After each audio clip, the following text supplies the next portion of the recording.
Hi friends, ఈ పండ్లు మనకు ప్రకృతి ఇచ్చినటువంటి సహజ సిద్ధమైన ఫుడ్. ఎందుకంటే ఈ పండ్లు మనకు ఏదో కెమికల్ వేస్తేనో లేకపోతే ఏదో మనం పిండి చల్లడం వల్లనో లేదా ఏదన్నా మందు కొడితేనో అట్లా పెరిగింది కాదు.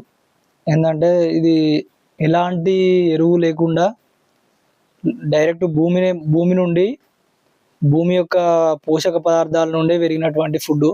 కనుక ఇది ఎప్పుడైనా దొరికినప్పుడు వీలైతే తినండి. ఇది అసలు వీటి పేరేంటంటే బుడ్డగోశ పండ్లని వీటిని పిలుస్తారు. ఇవి ఇదే కలర్లో కాకుండా రెడ్ కలర్లో కూడా మనకు లభిస్తాయి. ఇవి మీకు తెలియనట్టయితే మన పెద్దవాళ్ళని అడగండి, వాళ్ళు మీకు వీటి గురించి చెప్తారు. ఇప్పుడు ఇవి చాలా అరుదు, దొరకట్లేదు. మా అమ్మ పనికి వెళ్ళింది కాబట్టి అక్కడ ఎన్నో దొరికినాయట. దొరికితే నేను తింటానని చెప్పి పట్టుకొని వచ్చింది. ఫ్రెండ్స్, దయచేసి ఈ వీడియో మీకు నచ్చినట్టయితే లైక్ చేయండి, షేర్ చేయండి.